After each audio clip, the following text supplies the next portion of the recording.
Hello everyone and welcome to this Advanced Marketing Orientation course. I'm Dr. Himanshu Misra and I have been associated with Jaipuria Institute of Management for the last 16 years. I teach basic courses of marketing and some courses like brand management, rural marketing, and some courses in retail management. In your first semester, you must have studied a course called marketing. This Advanced Marketing Orientation will be an extension of the marketing course and will take a deep dive into some of the crucial theoretical concepts of marketing and will also discuss how they can be implemented in real businesses to ensure success for business organization. This is the first video of this particular course, wherein we will have a quick relook at what all you have covered in the marketing course, and we will also outline the various topics which will be covered in this advanced marketing orientation. Before I start, I once again welcome you all to this particular course of advanced marketing orientation. If I look back at what all you have covered in the marketing course, you have covered the introduction and the evolution of marketing, that how marketing evolved through in various philosophies and through various conceptual frameworks. So if initially marketing was only limited to the production function, then gradually the role of the product became important, and then came the selling function. And this is how gradually from selling we moved to marketing, and nowadays we are talking about not only how to create value for the consumers, we are also talking about how to optimally utilize the resources, how to do this marketing in the most environment friendly manner. You have already covered the marketing environment, which largely includes the macro and the micro environmental components, and an analysis named very popular analysis called pestle analysis, to understand and the environment better. Largely when I talk about marketing environment, it has two components. The first one is micro environment and the second one is macro environment. In general, micro environment are those variables, are those functions which affect the functioning of a single organization.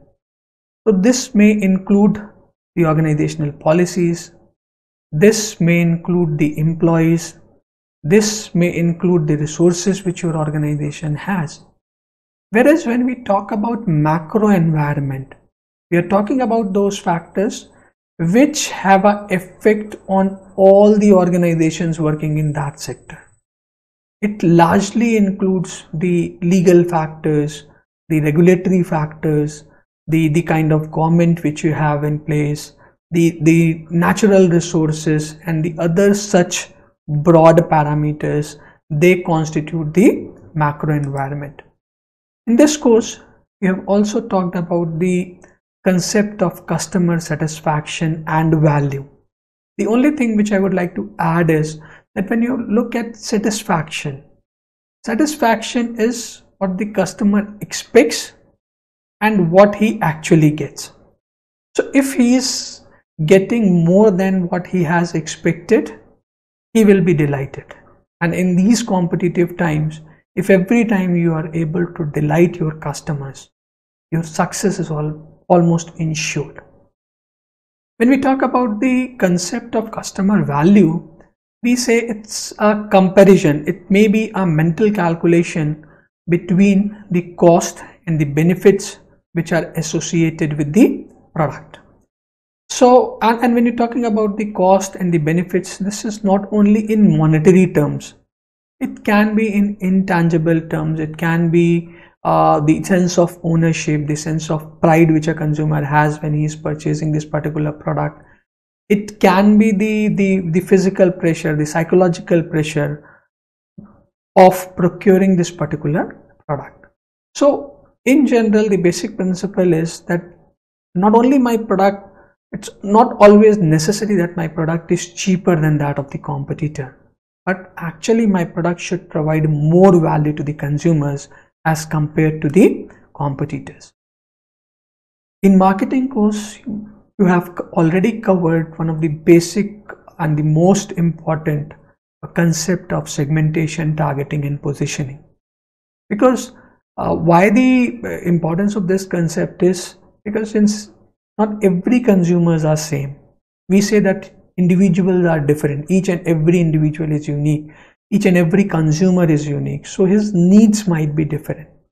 So we are trying to understand the consumers. We are trying to group them on some similarities. That similarity, it may be in their demography. That similarity, it may be in their psychography. That similarity might be in the similar type of needs which they are trying to fulfill with the help of this particular product. So that is how we break the entire market into some smaller segments or groups which are similar in one way or the other, and we call them segment. So segmentation is a process of breaking the bigger market into smaller segments.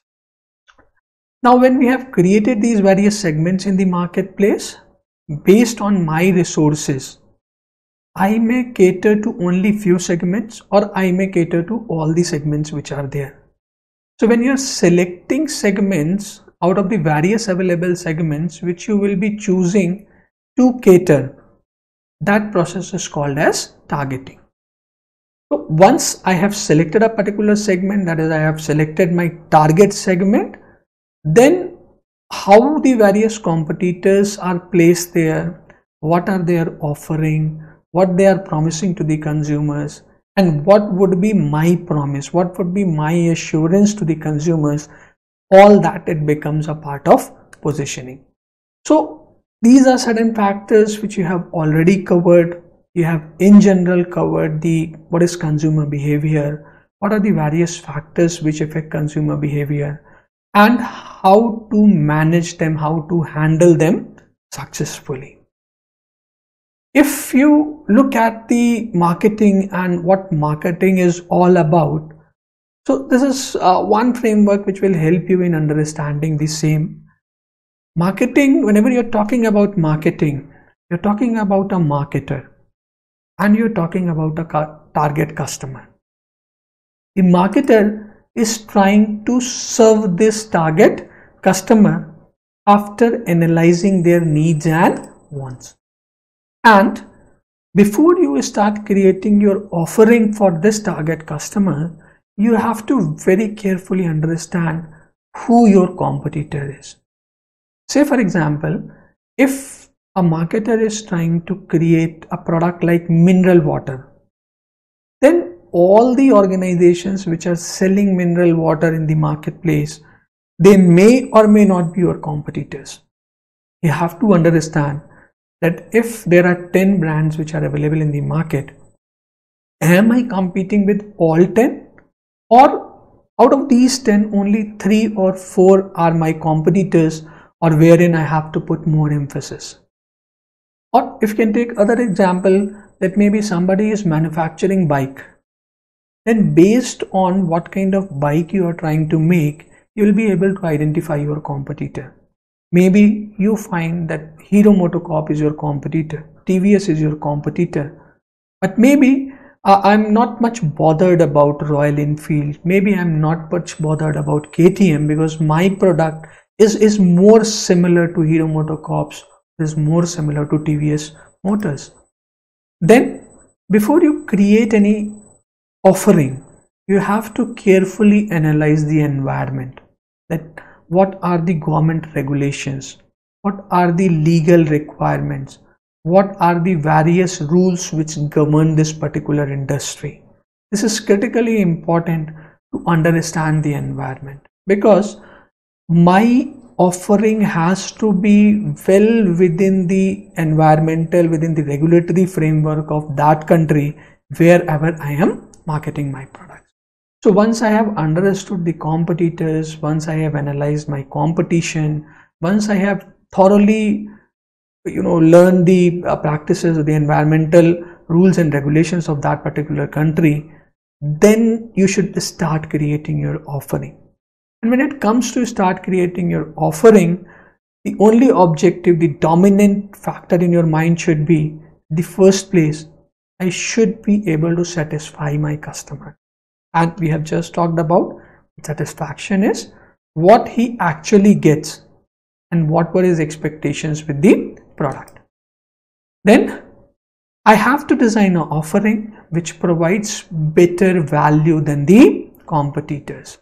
So when I talk about the concept of value, on one hand, it will look at that what are the benefits which you are trying to provide to the consumers and how much cost is associated. This cost is not always the monetary cost. It may be the psychological cost, it may be the social cost, it may be the performance risk which is associated with the product. So value is not mere the comparison of financial terms. It may include some things which are tangible and certain things which are intangible. So with that focus, with an approach to provide maximum value, you start designing your offering. You will create a product. You will decide at what should be the right price for this particular product or these particular benefits. What should be my distribution channel? Whether I would like to go through the channel of distributors and retailers, or I'm thinking of providing these products directly to the consumers, which has become very popular trend in the last 1 decade or so in India. How I am going to communicate to my target audience, because you may have created a wonderful product, but till the time the benefits of the product, till the time the attributes of the products are not known to your target segment, probably your effort will not give any result. So promotion means when you're talking, when you're communicating with your target audience and you tell them about the various product attributes and benefits associated with the product, and you try to convince them that why they should purchase your brand. It's also about designing strategies which will guide the behavior of your employees towards the customers and the process through which the consumer will be purchasing these products, and the physical evidence which in simple way indicates the physical ambience in which the product or services will be delivered. And all these 7 P's together are called as marketing mix. One approach is that when we are talking about product marketing, we say that 4 P's are critical, that is product, place, price and promotion. But in the case of services, where the consumer and the marketer should be present together to deliver that service, the role of the people, the role of the process and the role of the physical evidence will become important. In this particular course, we will talk in detail about these marketing mix, and we will also talk about that if you have to create a successful offering for your customers, you should communicate to them that you are actually truly concerned about them. You are concerned about the benefits, you are concerned about the welfare of the consumers. And with the help of effective communication, you have to establish a strong connect with the consumers. And once the consumer has used your product and he is getting all the benefits which you have actually promised, this will lead to building of trust, which is considered to be one of the most important emotion of relationships. So if I look back at what this course will talk about, this course in detail will cover all 7 elements of marketing mix, that is product, place, price, promotions. These 4 are important when you're talking about marketing of products. Additionally, if you are marketing services, then the role of the people, processes and physical evidence will become more important, right?